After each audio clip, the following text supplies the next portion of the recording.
Kalau seseorang sudah meninggal dunia dan dia tidak sempat memperbanyak amal soleh atau dia cuma mengerjakan amal soleh dengan kadar tertentu, berarti itulah yang akan dia nikmati dari balasan pahala ibadahnya. Kalau dia berbuat dosa dan tidak sempat taubat, maka juga akan ada konsekuensi pembersihan dengan hukuman terhadap dosanya tadi. Kecuali dalam satu keadaan. Misal dia sudah mempersiapkan amalan-amalan soleh yang kalau dia meninggal tetap mengalir pahalanya. Atau ada orang-orang yang bisa memohon ampun untuknya setelah dia meninggal. Sehingga yang tadinya dosanya misal angkanya 700, karena dia punya anak yang selalu mendoakan, dia punya pasangan hidup yang masih hidup yang mendoakan, dia punya kerabat yang mendoakan, dia punya murid-murid yang mendoakan, dia punya komunitas yang mendoakan misalnya, lalu kemudian dibersihkan dosanya. Bisa saja dosa itu sampai habis. Tidak ada lagi yang harus dia dituntut pada hari kiamat misalnya. Itu karena dia sudah mempersiapkan dari sebelum dia meninggal, ada hal-hal ini yang akan lahir dan akan muncul setelah dia meninggal. Nah ini sebenarnya lebih fokus bahasan kita ke poin itu. Jadi salah satu yang bisa melebur dosa-dosa itu adalah adanya orang-orang yang setelah kita meninggal memohon ampun buat kita. Atau dia beramal, amal ini ya diniatkan buat kita dan sampai kepada kita. Tentu tidak semua amal bisa sampai kepada kita, tapi haji, umroh, sedekah misalnya ya, doa, memohon ampun, semua itu akan bisa sampai kepada si mayit. Saya akan bacakan dulu, seperti biasa metode kita dalam bedah buku ini. Kita baca dulu apa yang ditulis oleh penulis, baru kemudian kita lebih panjang lebar masuk dalam syarah atau penjelasannya. Kata penulis, amalan ke-11 yang dapat melebur dosa adalah amalan yang dihadiahkan untuk seseorang mukmin. Hal itu dapat dapat berupa pahala sedekah atau haji atau ibadah lainnya. Ahlu sunnah sepakat bahwa orang-orang mati dari kalangan orang-orang beriman akan mendapatkan manfaat dari usaha orang-orang yang masih hidup melalui dua sarana. Sarana yang pertama, kalau kita sudah meninggal tetap bisa kita dapatkan pahala lagi, baik itu pahala tambahan amal atau pengampunan dosa-dosa yang pernah kita kerjakan yang belum sempat kita memohon ampun pada saat kita hidup. Sarana pertama, sarana yang dihasilkan oleh si mayit selama hidupnya. Berdasarkan hadis yang sahih yang diriwayatkan oleh Imam Muslim, bahwasanya Nabi SAW bersabda, "Idza matal insanu inqata anhu amalu illa min thalathatin, illa min sadaqatin jariyah, aw ilmin yuntafa'u bihi, aw waladin salihin yad'u lahu." Artinya, jika seorang manusia meninggal dunia, maka terputuslah amalnya kecuali dari 3 perkara atau 3 sumber: sedekah jariah, ilmu yang bermanfaat, atau anak soleh yang mendoakannya. Ini sarana pertama. Yang kedua, sarana berupa doa orang-orang muslim dan istighfar mereka, serta sedekah dan juga haji. Para ulama berbeda pendapat tentang ibadah-ibadah badaniyah atau secara badan seperti saum atau puasa, sholat, membaca Al-Quran dan zikir. Abu Hanifah, Imam Ahmad dan juga jumhur salaf berpendapat bahwa ia sampai kepada mayit. Sedangkan pendapat yang masyhur dari mazhab Asy-Syafi'i dan Malik bahwasanya ia tidak sampai. Terkait kiat-kiat untuk meleburkan dosa-dosa, maka ada yang berbentuk amal-amal perbuatan yang dilakukan oleh seorang hamba atau perkataan-perkataan yang diucapkannya, yang karena perkataan atau perbuatan itu Allah mengampuninya. Terkadang kiat ini disebutkan dalam bentuk kabar-kabar dari Nabi SAW tentang suatu amalan yang dilakukan umat-umat terdahulu. Tujuannya agar kita juga meneladani mereka melakukan amal-amal tersebut, dengan harapan Allah akan mengampuni kita sebagaimana Allah telah mengampuni mereka karena amal-amal tersebut. Berikut ini, wahai saudaraku dan saudariku tercinta, kiat-kiat yang dapat meleburkan dosa. Aku menyuguhkannya kepada kalian seraya berharap kepada Allah SWT yang maha besar atau agar mengampuni semua dosa-dosa kita dan menutupi aib-aib kita. Jadi nanti ke depannya kita akan masuk ke masalah amalan-amalan yang melebur dosa-dosa lebih rinci lagi. Kita coba sekarang, itu tadi baru saya bacakan apa yang ditulis oleh penulis, kita coba bedah apa yang ditulis oleh penulis ini dan kita korek mutiara ilmunya. Di paragraf pertama, di halaman 13, ya, di situ penulis mengatakan, ahli sunnah sepakat bahwasanya orang-orang yang sudah mati dari kalangan orang-orang beriman masih bisa mendapatkan manfaat, ya, artinya sampai kepada dia transfer pahala amal soleh atau pembersihan terhadap dosa yang bisa mendatangkan hukuman buat dia di kuburan ataupun di neraka, itu dari orang-orang yang masih hidup, dari orang-orang yang masih hidup. Ini dulu kita korek teman-teman sekalian. Dari sini kita ambil mutiara ilmu yang sangat mahal sekali.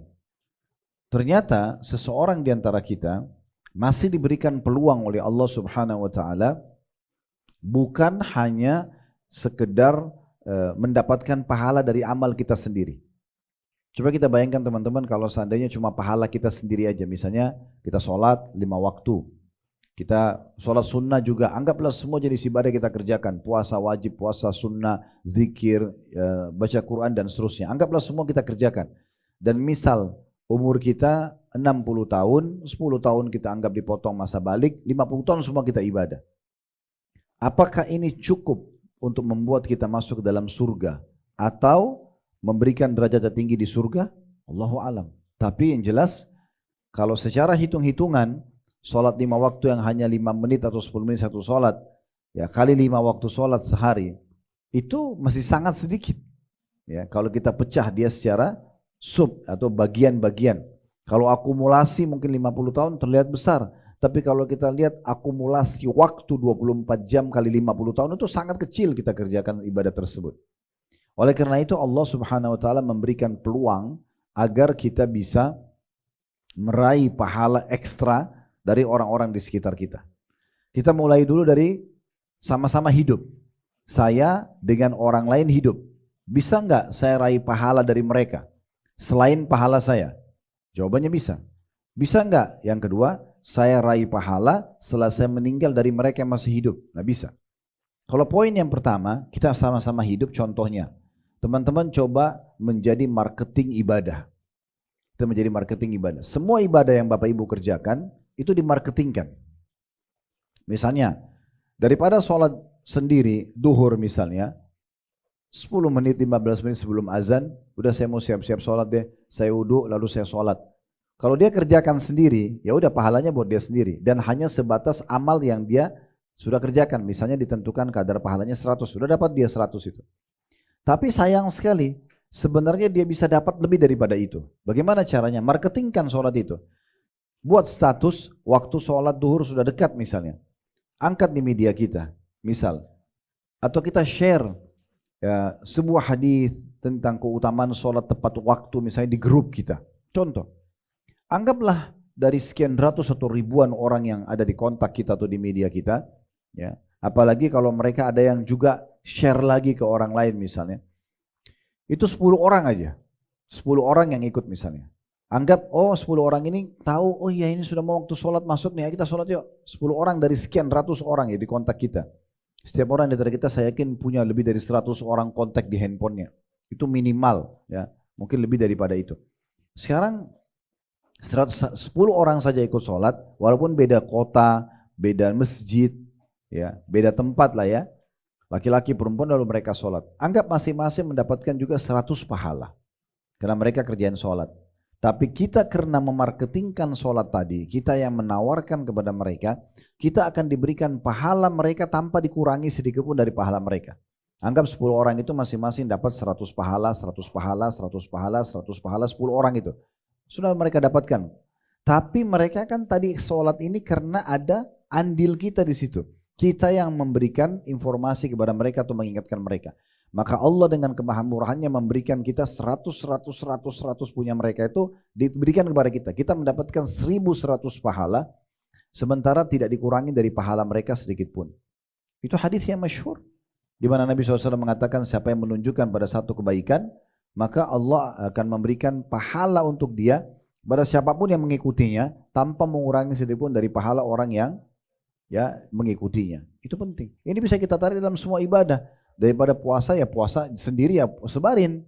Daripada umrah dan haji sendiri, sebarin. Bukan niatnya riya ya, kita tidak bicara riya. Riya itu mungkin beda sekali. Memang dia sengaja mau pamer. Enggak, ikhlaskan niat untuk memberitahukan kepada orang-orang, ini loh ada travel murah, ini loh ada travel bagus, ini loh ada program ibadah bagus misalnya. Siapa tahu ada yang mau mengerjakannya. Atau kita share potongan ceramah 1 menit, 2 menit, setiap hari kita rutin di grup kita kirimkan. Mungkin dari 10 cuplikan ceramah, ada yang nyantol 1 aja yang membuat di antara mereka itu ada yang taubat dari dosa-dosanya atau mereka mengerjakan amal soleh, itu sangat baik. Jadi ini cara mendapatkan pahala dari orang-orang yang masih hidup. Kita bisa dapat hanya dengan modal ajakan. Susahnya apa ngajak orang itu? Nggak ada yang sulit gitu kan. Orang ahli maksiat aja bisa saling panggil-manggil sama-sama ke diskotik, sama-sama ke bar, sama-sama ke karaoke. Masa kita nggak bisa ngajak orang ke masjid dan majelis taklim, kan nggak masuk akal gitu ya. Di media kami saja itu ada jadwal taklim setiap hari. Susahnya apa? Tinggal crop itu, share atau pasang status. Anggap dari sekian ratus orang ada yang ikut di kajian itu. Baik itu offline ataupun online. Kalau masa dulu agak susah, karena kalau kita pun mau beritakan ada pengajian misalnya kalau kita hidup di masa Imam Syafi'i, Imam Ahmad dulu, kalau mau kajian orang cuma dari mulut ke mulut, gak bisa yang lain. Gak ada media. Sekarang ini media. Kita angkat di media kita, orang Indonesia di Amerika bisa baca. Bisa saja dia ikut, dia ajak teman-temannya 20-30 orang lalu dengarin online ceramah itu misalnya. Berapa banyak pahala yang bisa kita dapatkan. Ini hanya mau atau tidak mau aja gitu ya. Bagaimana kita memikirkan masalah ini. Nah begitu juga dengan itu tadi kalau ucapan. Begitu juga dengan benda ya. Benda-benda misalnya teman-teman kalau Allah berikan rezeki, seringlah berbagi sejadah, mukena, sarung, dipakai sholat gitu ya. Kalau tidak mampu yang mahal, yang biasa aja, yang sedang, nggak bisa yang murah aja ya. Sarung di negeri kita ini Masya Allah, saya dapat beberapa penawaran masuk di kantor kami. Ada sarung yang 30.000, 40.000. Mungkin memang kualitasnya tidak sampai yang harga seperti ratusan ribu atau jutaan. Tetapi ada sarung seperti ini, mungkin kalau itu Anda mampu, beli, mampu sehari bagi 1 sarung nggak apa-apa. Atau sehari mampu bagi 1 mukena, misalnya contoh. Nggak bisa sehari 1, seminggu sekali. Nggak bisa seminggu sekali, sebulan sekali. Ini kan sarana yang kalau kita kasih orang dia pakai sholat, kita panen pahalanya. Misal kita lagi, contoh, kita lagi tidur di malam hari. Ternyata yang kita berikan mukena atau sejarah dipakai sholat tahajud sama dia. Kita lagi tidur, kita dapat pahala dia.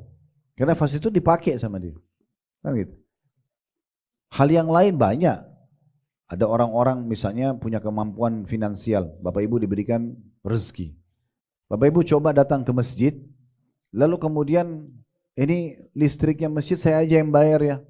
Contoh, mikrofon khatibnya khutbah, imam jadi imam, pengajian disampaikan, kita panen pahalanya. Bayarin listriknya 1 juta 2 juta per bulan misalnya masjid tersebut. Itu contohnya saja. Apalah fasilitas-fasilitas yang lain di masjid banyak sekali. Karpetnya, AC-nya, kalau mungkin ada kipas, apa saja yang memudahkan ibadah tersebut, kita akan panen pahalanya. Berapa banyak teman-teman kita yang menikah? Kenapa kita tidak hadiahkan kepada mereka buku tentang pernikahan? Kenapa kita tidak terlibat untuk membayarkan KUA-nya? Berapa KUA-nya? Oh 1 juta. Dari saya aja ya, saya dapat pahala. Jadi pernikahan dia 30 tahun ke depan kita ikut panen pahala. Ya biologisnya, ya keturunannya, ya nafkahnya. Hanya kita terlibat sedikit dalam masalah seperti itu. Contohnya. Jadi banyak sekali gitu ya yang kita bisa punya andil. Masjid. Pada saat ada masjid, kotak amal depan masjid, jangan lewatkan teman-teman tanpa menyumbang. Berapapun, sumbang di situ. Karena kata Nabi SAW, siapa yang membangun rumah Allah di muka bumi, maka Allah akan bangunkan baginya istana di surga. Dalam riwayat lain ada sahabat yang mengatakan begini, ya Rasulullah, tidak semua orang mampu untuk membangun masjid. Karena pikiran sahabat ini, bangun masjid pasti mahal, ya, dan harus yang besar, utuh. Kata Nabi SAW, tidak. Allah akan memberikan pahala, ya, masjid ini. Ya, walaupun orang membangun masjid di muka bumi, andil dia hanya seperti sarang burung yang burung meletakkan telurnya. Ya, kita lihat burung-burung kecil, ya itu membuat sarang burung kecil aja untuk taruh telurnya. Seperti itu saja, artinya kita cuma nyumbang di kotak amal di masjid yang dari renovasi 10.000, 100.000 rupiah, lalu dipakai, digabung untuk membangun, beli semen, beli pasir, beli keramik, beli granit, beli apalah, maka kita sudah punya andil situ. Setiap 5 waktu sholat orang sholat, muadzin juga kita panen pahalanya, imam kita panen pahalanya. Karena kalau saya sholat di masjid, saya dapat pahala saya. Saya ajak teman-teman 10 orang sholat, saya dapat pahala mereka. Imam dapat pahala semua makmumnya, karena dia yang mengimami mereka. Muadzin dapat pahala semuanya, makmum, imam, ya karena dia mau menganggil hayya 'alas shalah, ayo sholat.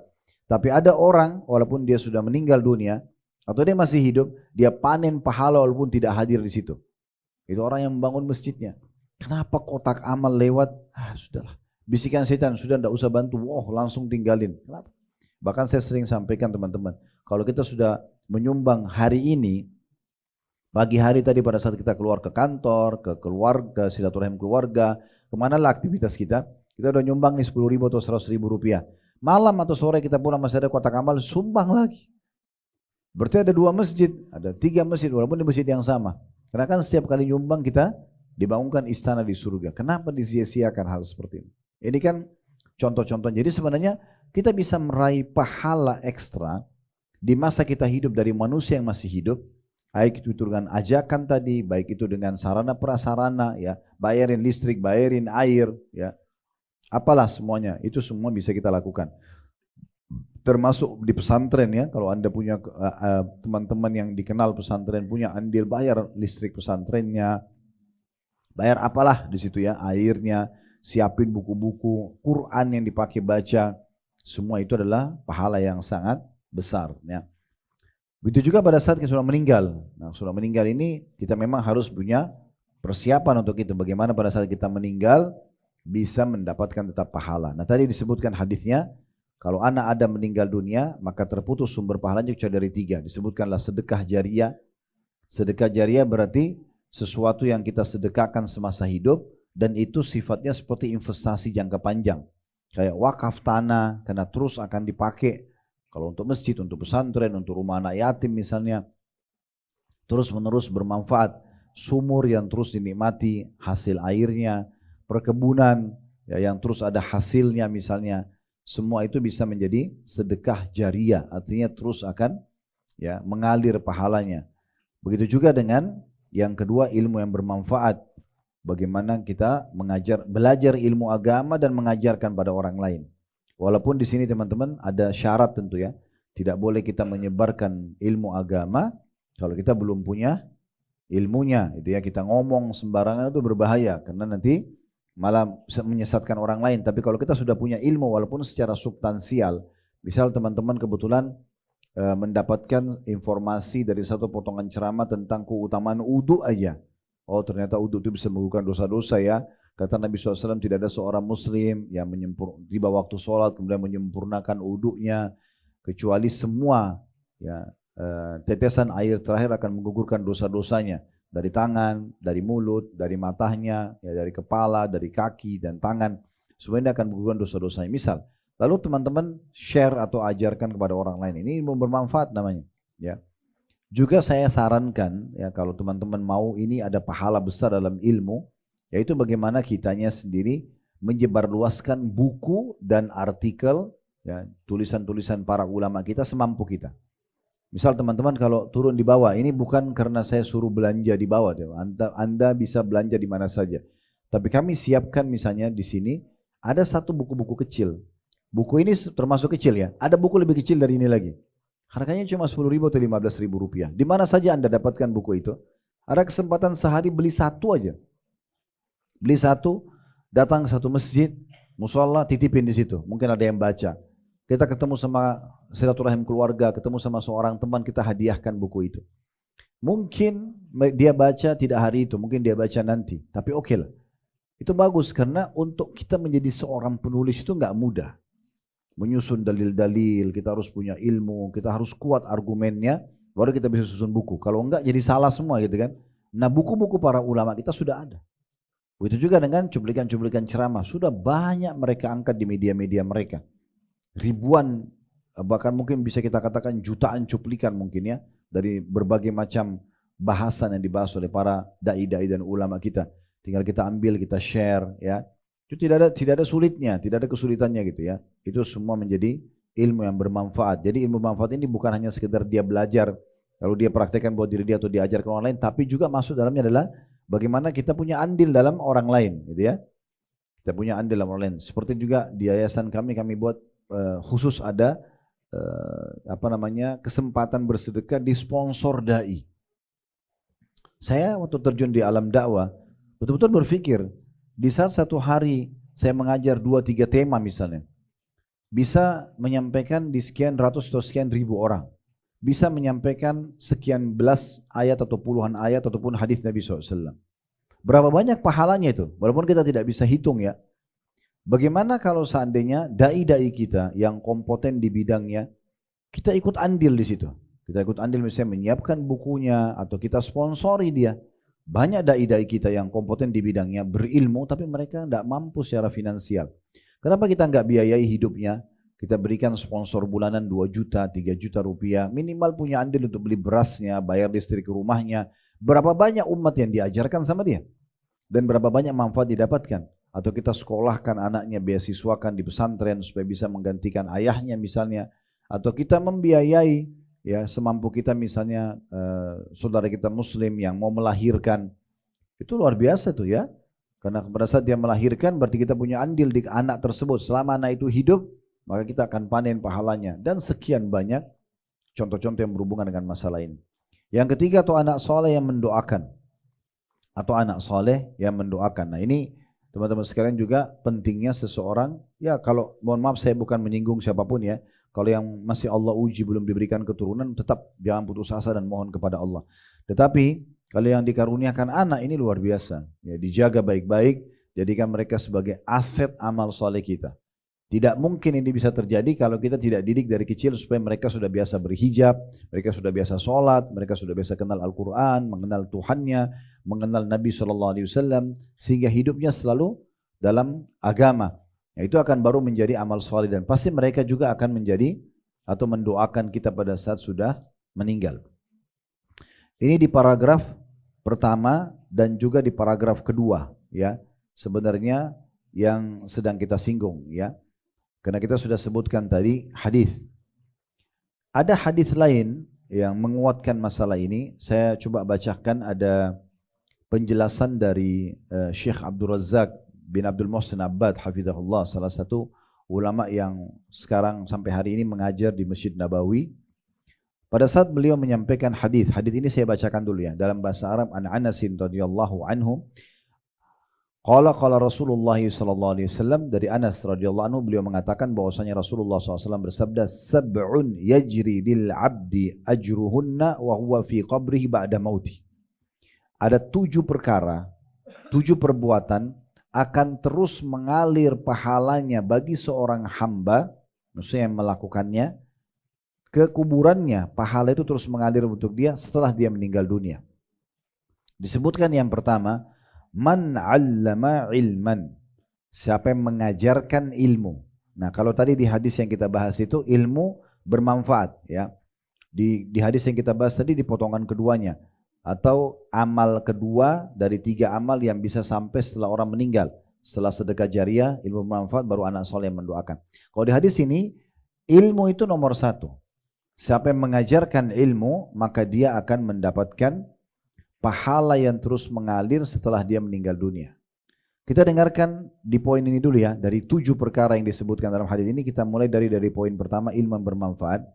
Kata Syekh Abdul Razak rahimahullah, sungguh di antara nikmat Allah yang diberikan pada hamba-hambanya yang beriman adalah menyediakan pintu-pintu kebaikan yang sangat banyak bagi mereka. Pintu-pintu yang bisa dikerjakan oleh seorang hamba dan yang mendapatkan taufik semasa hidupnya di dunia. Di antaranya adalah yang disebutkan bagaimana mengajarkan ilmu. Kata Syekh Abdul Razak, ilmu yang dimaksud adalah ilmu yang bermanfaat yang bisa mengantarkan seseorang agar mengerti tentang agama mereka. Jadi ini bukan pilihan untuk belajar ilmu agama atau mengajarkannya, bukan pilihan karena dia sebuah kewajiban. Kata Nabi SAW, talabul ilmi fardiyatun ala kulli muslim. Menuntut ilmu agama bagi seorang muslim adalah wajib. Jadi Bapak Ibu hadir begini ini bukan pilihan. Bukan kapan ada waktu, tapi memang kewajiban gitu ya. Kata beliau, ilmu agama. Kalau ilmu umum yang lain itu adalah sunnah saja. Bapak Ibu tidak wajib jadi dokter, tidak wajib jadi insinyur, tidak wajib jadi seorang pakar IT. Tapi Anda wajib tahu sholat, tahu puasa, tahu haji dan seterusnya. Kata beliau, dikatakan dengan ilmu agama bisa mengenalkan Rob dan sesembahan mereka. Ilmu yang bisa menuntun mereka ke jalan yang lurus. Ilmu yang dengannya bisa membedakan antara petunjuk dan kesesatan atau hidayah dan kesesatan. Kebenaran dan kebatilan.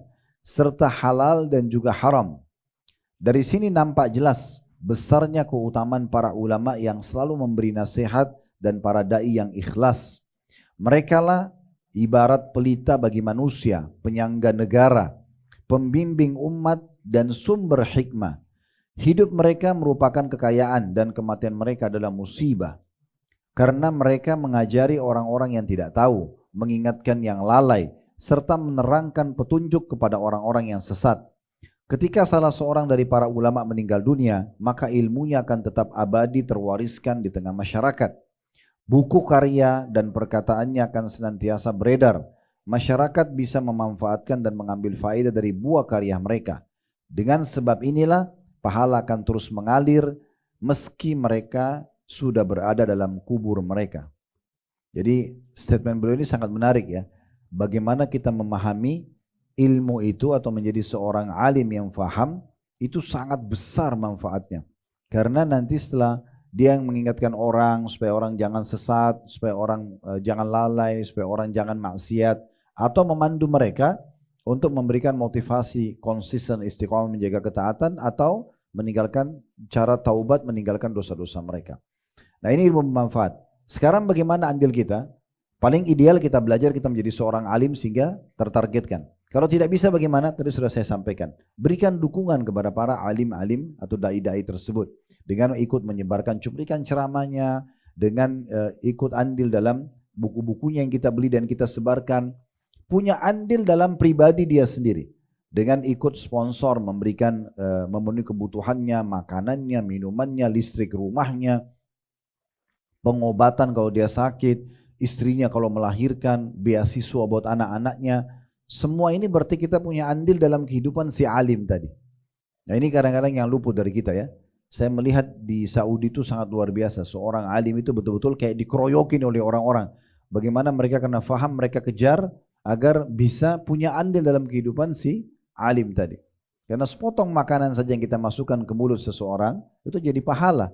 Ya, kata Nabi SAW, semua yang kau sedekahkan adalah pahala, termasuk potongan yang kau masukkan ke dalam mulut istrimu, potongan makanan misalnya, itu jadi pahala yang besar. Jadi kita punya andil dalam masalah ini, kita bisa sebarluaskan buku. Saya pernah melihat ada satu counter di salah satu hotel di Mekah, tepatnya di gabungan antara 3 hotel, Safwa, Darul Iman dan Darul Ghufran kalau nggak salah waktu itu. Pas kami turun, setiap kali mau turun ke Masjid Haram sholat, itu ada satu counter. Itu tapi berbahasa Arab ya. Counter itu khusus corner menyebarkan buku Syekh Utsaimin rahimahullah, salah satu ulama Saudi. Cukup banyak karya beliau.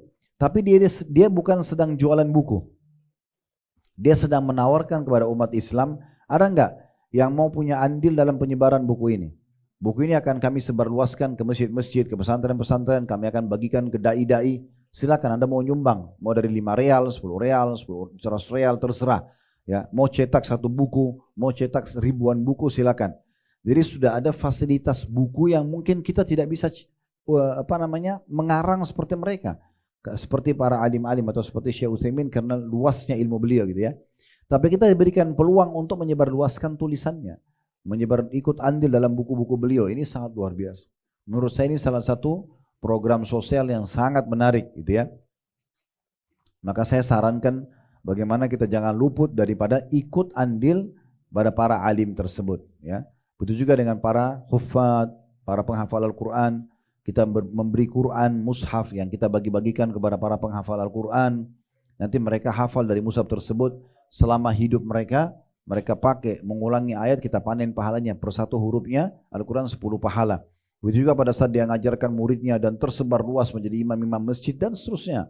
Itu banyak sekali pahala yang bisa didapatkan. Perkara yang kedua yang bisa sampai dalam bentuk pahala yang mengalir bagi si mayit dalam hadis yang disebutkan oleh Syekh Abdul Razak hafizahullah, dikatakan au ajra nahran, atau dia mengalirkan sungai. Jadi sini penjelasan beliau, mengalirkan sungai maksudnya adalah bagaimana dia mengadakan pengaliran dan akhirnya bisa membantu para petani-petani ya untuk supaya menghidupkan sawah mereka, ladang mereka, perkebunan mereka gitu ya, sehingga mereka menjadikan sebagai sumber income mereka, dan berapa banyak manusia yang dapat hidup dari situ, hewan-hewan hidup dari situ, maka ini juga pahala yang sangat besar. Yang ketiga, au hafara bi'ran, atau dia menggali sumur. Menggali sumur ya. Ada hadis Bukhari, kalau saya yakin Bapak Ibu tidak asing hadis ini ya, tentang seseorang, ini juga diangkat oleh Syekh Abdul Razak dalam syarah beliau di sini. Ada seseorang yang pernah kehausan kata Nabi SAW di masa dulu sebelum kita, kemudian dia turun di sumur, dia minum sampai hausnya hilang. Pada saat dia keluar dari sumur tersebut, maka dia temukan ada seekor anjing yang kehausan menjulurkan lidahnya sampai ke tanah, saking hausnya. Maka dia bilang dalam dirinya sendiri, kalau anjing ini sebenarnya sepertinya anjing ini sudah merasakan dahaga seperti saya rasakan. Maka dia pun berinisiatif turun ya ke dalam sumur, kemudian dia mengisi salah satu sepatunya, kata Nabi SAW, dengan air. Lalu dia gigit dengan mulutnya sepatu itu, lalu dia naik ke atas dan dia berikan minum tersebut kepada anjing. Maka karena itu ya, kata Nabi SAW ya, waktu sudah diberikan itu fasyakarallahu lahu faghafara lahu, maka Allah berterima kasih padanya karena dia memberikan minum anjing, padahal anjing ini dilarang pelihara dalam Islam, tidak boleh dimakan dagingnya, tapi dia juga makhluk Allah, dia lagi haus, maka diberikan minum. Karena dia berbuat baik memberikan air tadi, Allah berterima kasih padanya, maka Allah ampuni dia. Lalu para sahabat mengatakan, kalau ya Rasulullah, wa inna lana fil bahaimi ajra, apakah pada hewan-hewan kami juga bisa dapat pahala? Qala atau faqala na'am fi kulli dhati kabidin ratbatin ajr, ya. Kata Nabi SAW, iya ya, dan ketahuilah setiap yang bernyawa itu akan bisa menghasilkan pahala. Hewan-hewan pun bisa menghasilkan pahala. Kata Syekh Abu Bakar kalimat yang luar biasa. Apa kolerasinya antara hadis orang ini memberikan minum anjing dengan sumur yang digali yang bisa jadi amal soleh pada saat kita sudah meninggal pun berjalan? Kata beliau, ini pahala yang didapatkan bagi orang yang cuma memberikan minum saja, yaitu pun hewan. Lalu bagaimana dengan orang yang telah menggali sumur dan dengan keberadaannya akan tercukupi minum banyak orang dan juga bisa dimanfaatkan oleh banyak makhluk ya. Jadi maksudnya kalau tadi orang ini cuma sekedar kehausan, dia temukan ada sumur, dia turun minum, dia hilang hausnya. Dia keluar, dia dapat anjing haus, dia masuk lagi, diambil air, dia minumkan anjing tersebut. Hanya dengan perbuatan ini saja diampuni dosanya oleh Allah. Terus bagaimana dengan yang gali sumur itu? Mungkin ada ribuan orang yang seperti tadi kehausan bisa hilang hausnya karena sumur tadi. Oleh karena itu teman-teman sekalian, jadikan ini sebagai salah satu ya sumber pahala kita yang kita persiapkan semasa hidup. Ini kan kita bicara amal-amal yang sampai setelah kita mati ya, tapi harus dipersiapkan dari semasa kita hidup. Kemudian yang keempat, ya, kalau yang pertama tadi ilmu yang diajarkan, yang kedua adalah sungai yang dialirkan, yang ketiga sumur yang digali, yang keempat augarasa nakhlan, atau dia menanam pohon kurma. Nah, di sini ada penjelasan ulama tentang masalah pohon kurma, karena memang di masa Nabi SAW pohon kurma cukup banyak, gitu ya. Itu mudah orang menanamnya. Dan juga satu sisi kurma itu pohon yang umurnya panjang. Dia mirip sama kita pohon kelapa, mirip kalau pohon yang lain itu pohon zaitun, ya. Itu bisa sampai ratusan tahun umurnya, gitu kan. Artinya manfaatnya akan sangat besar.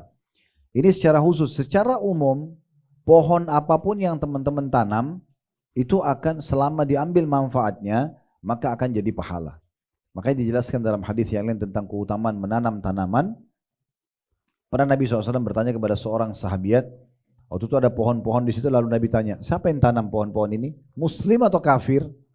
Kata orang yang sedang ditanya oleh Nabi, Muslim ya Rasulullah. Kata Nabi SAW, ketahuilah tidak ada satupun Muslim yang menanam satu pohon, lalu diambil manfaat darinya. Daunnya kah, buahnya kah, bernaung di bawahnya kah. Kalau kita Indonesia mungkin ada cangkok, bisa dicangkok pohon buah, lalu ditanam lagi, diambil oleh orang di rumahnya misalnya, dibawa pulang, ditanam di rumah, itu di kebunnya. Kecuali akan menjadi pahala buat dia. Dalam riwayat lain, sesuatu yang dicuri dari pohon itu pun akan jadi pahala buat dia. Berarti ini salah satu sumber yang bisa kita lakukan. Makanya program pemerintah masalah penghijauan itu bagus banget, ya. Kita bisa ikut di situ. Selanjutnya, itu tadi yang keempat. Yang kelima, aubana masjidan, atau dia membangun masjid. Itu sudah kita jelaskan tadi ya. Saya tidak ulangi lagi karena memang dengan sangat mudah. Intinya selalu punya andil, ada masjid direnovasi, ada tanah baru mau dibebasin, apa saja renovasi atau baru mau dibangun, semua kita terlibat. Berapapun yang kita mampu. Ya. Kemudian selanjutnya yang keenam adalah awarratha mushafan, atau dia mewariskan mushaf. Di sini maknanya luas ya. Mushaf artinya Quran, Bapak Ibu sekalian ya. Mewariskan bagaimana caranya? Kita belajar, itu yang paling baik ya. Kita belajar lalu kita ajarkan. Sesuai dengan hadis Nabi SAW, khairukum man ta'allama al-Qur'ana wa 'allama.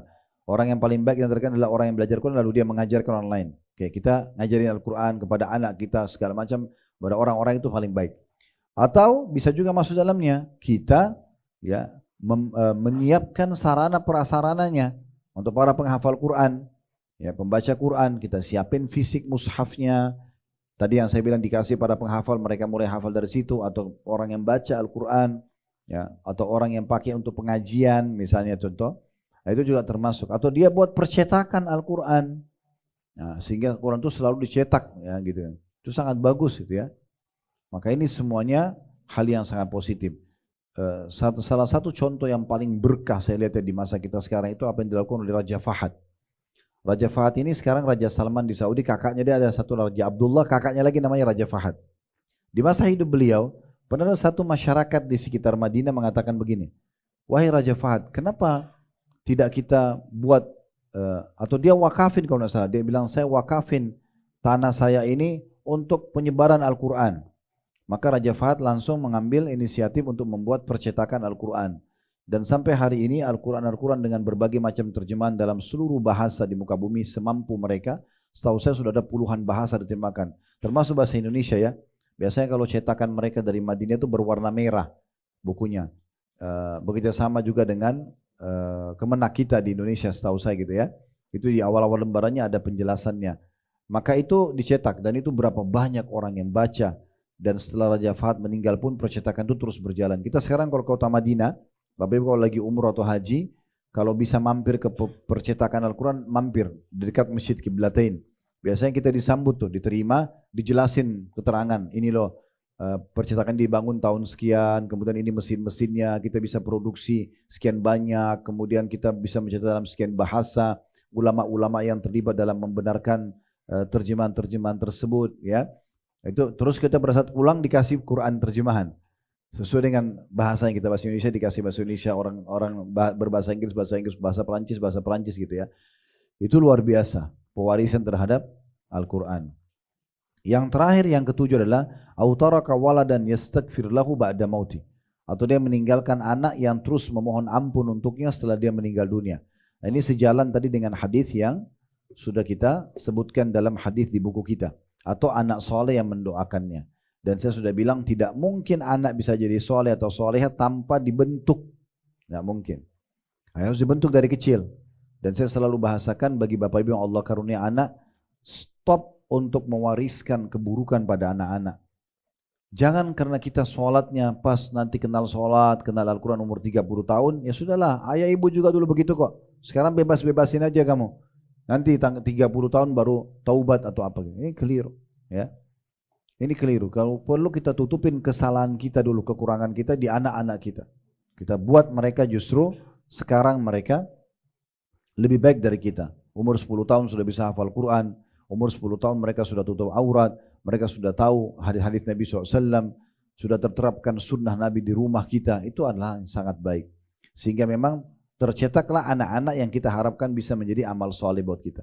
Kalau kita selalu meninggalkan anak-anak hanya dengan pembantu rumah tangga, hanya dengan baby sister, ya kita biarin aja lah. Kita pusing yang si ayah sibuk dengan alamnya, si ibu sibuk dengan alamnya, lalu berharap anak-anak ini nanti kalau kita meninggal jadi amal soleh, itu menghayal itu. Harus dididik. Sekaligus juga saya luruskan teman-teman, jangan punya persepsi negatif tentang pesantren. Pesantren itu sangat bagus tempat untuk mendidik anak-anak kita belajar agama. Setiap hari, saya pernah di pesantren dan saya lihat bagaimana setiap hari kita diajarin Al-Quran, diajarin hadis, ya. Dan memang betul-betul bermanfaat kalau azan kita dipanggil ke sholat, gitu ya. Jadi sangat besar manfaatnya. Kalau ada satu kejadian di satu pesantren, itu jangan jadi tolok ukur. Oh, berarti pesantren tidak bagus. Ini enggak fair. Sementara sekolah-sekolah selain pesantren banyak sekali pelanggarannya, tapi enggak dilihat, gitu ya. Jadi enggak boleh, oh pesantren itu pernah ada homo. Itu homo itu di situ. Dan orang itu, oknum itu bukan semuanya. Enggak boleh pesantren jadi tolok ukur, gitu kan. Dan juga jangan jadikan pesantrennya sebagai tempat ancaman buat anak-anak yang mereka pikir itu negatif. Itu tempat negatif. Misalnya, kalau kamu nakal, kamu nanti ayah atau ibu pesantrenin ya. Bagi anak-anak pesantren itu berarti momok yang menakutkan gitu. Padahal sebenarnya keliru. Pesantren itu tempat yang baik gitu ya. Tempat yang baik teman-teman sekalian ya. Ini penting sekali untuk digarisbawahi. Ini di paragraf pertama dan kedua. Kita tutup dengan ini paragraf yang selanjutnya. Yang kedua, yang paragraf yang ketiga, tapi poin kedua yang bisa sampai kepada mayit, yaitu sarana berupa doa orang-orang muslim dan istighfar mereka. Jadi gini, kama tadinu tudan, dalam istilah begitu ya, sebagaimana kau bersikap, kau akan disikapi. Kalau teman-teman semasa hidup baik sama orang-orang, senyum, balasan senyum apa? Senyum juga. Orang lagi sakit, kita jenguk. Pastikan kita kalau sakit nanti dijenguk orang juga. Kan itu. Orang lagi susah, kelaparan, kita beri makan. Satu waktu juga kita akan kelaparan, kita akan dibantu. Kita akan mendapatkan makanan. Seperti itu. Kama tadinu tudan. Sebagaimana kau bersikap, kau akan disikapi oleh orang lain. Hari ini kita mukanya jelek, murung, mukanya itu gak baik lah sama orang ya. Bermuka jelek dia. Selalu bertutur kata kasar, kata matanya tajam, bibirnya suka mencibir segala macam. Ini nanti akan begitu juga orang sama kita. Sama ya, sikap itu akan sampai kepada kita. Nah, kalau Bapak Ibu ingin supaya pada saat meninggal banyak yang doakan, berarti lakukan dulu itu semasa hidup. Sering doakan orang. Sering doakan orang. Di antaranya kata Nabi SAW, ini cara mendapatkan miliaran pahala dengan hitungan detik. Kata Nabi SAW, tidak ada muslim yang mendoakan muslim yang lain, kecuali Allah akan memberikan dia pahala, di setiap satu muslimnya satu pahala. Jadi sering dengar doa itu kan, Allah maghfir lil muslimina wal muslimat, ya Allah ampunilah seluruh muslim dan muslimah, mukminin dan mukminat, mukmin laki-laki dan mukminah perempuan, al-ahya minhum wal amwat, yang hidup dan juga yang sudah meninggal. Ini doa dahsyat sekali. Karena kalau kita berdoa begitu, berapa miliar muslim yang sudah meninggal dan yang juga masih hidup, kita panen pahala mereka semua. Nah, kalau kita sering berdoa begini teman-teman, pastikan juga nanti kita sudah meninggal, nanti akan didoakan oleh orang lain. Begitu juga kita sering mendoakan orang tua kita, Rabbi ghfirli wali walidayya, mereka sudah meninggal, kita doakan. Nanti anak kita juga akan doakan kita. Begitu seterusnya ya. Kita sering mendoakan saudara kita yang sudah meninggal, saudara kandung, kakak, adik, paman, tante, kita juga akan didoakan nanti oleh orang-orang lain. Nah, seperti itulah. Ini yang dimaksudkan di cara yang kedua, teman-teman sekalian, bahwasanya akan sampai ya amal-amal tersebut kepada kita sebagaimana juga kita melakukan perbuatan-perbuatan tersebut. Kalau ibadah badaniyah dikatakan, nah ini faedah ketiga kita ambil dari paragraf setelahnya. Disebutkan oleh penulis seperti puasa, sholat, membaca Al-Quran dan zikir. Kalau menurut Abu Hanifah dan Ahmad juga jumhur salaf berpendapat bahwa ia sampai kepada mayit. Puasa itu seperti misalnya ada saudara atau ada kerabat kita sudah meninggal, dia punya utang Ramadan, ya. Sebenarnya dia masih bisa bayar semasa dia hidup. Misalnya ada orang punya utang 3, dia masih hidup sebenarnya sampai bulan Syawal, dia masih bisa bayar, ya kan gitu. Tapi dia tunda lalu dia meninggal. Nah, ini kan ahli warisnya atau walinya yang meninggal yang masih hidup itu membayarkan buat dia gitu ya. Nah, begitu juga dengan ibadah-ibadah yang lainnya. Tapi pendapat jumhur ulama yang lain, ya dikatakan dan pendapat yang paling masyhur dalam madhab Syafi'i dan juga Imam Malik, tidak sampai kecuali yang disebutkan dalam 3 atau 7 poin tadi yang sudah kita sebutkan di dalam hadis. Intinya sebenarnya kalau mau lebih aman kita mencari apa yang sudah ditulis dalam hadis. Kalau dalam hadis kan ditulis tidak ada disebutkan sholat, tidak ada disebutkan puasa, tapi disebutkan tentang atau baca Quran, tapi disebutkan amal-amal tadi yang sudah kita rincikan. Dan terakhir sebagai penutup, kalau ada yang punya pertanyaan silakan nanti diajukan tentunya ya. Dikatakan bahwasanya oleh penulis, ya, diharapkan bahwasanya setiap muslim selalu peduli dengan amalan-amalan pelebur-pelebur dosa itu. Bagaimana dia peduli dengan poin-poin tadi yang sudah kita jelaskan satu persatu, sehingga betul-betul nanti semasa hidupnya bisa, kalau dia hidup dia istighfar dan taubat, setelah dia meninggal tetap ada yang bisa menjadi penyebab daripada dimaafkan dosanya ataupun bertambah amal-amal solehnya. Insya Allah kedepannya nanti kita akan masuk ke rincian lebih dalam tentang pelebur-pelebur dosa dengan dalil-dalil yang dipaparkan oleh penulis ya. Saya lihat di buku kita ini kurang lebih ada disebutkan 40 ya. Jadi mulai ada masuk ke rincian masalah 40 poin itu. Dimulai dengan diatakan dari poin pertama mati di atas tauhid, dan yang terakhir menyingkirkan sesuatu yang mengganggu dari jalanan. Baik, sampai sini insya Allah bahasannya. Mudah-mudahan apa yang kita bahas tadi bermanfaat buat kita semuanya.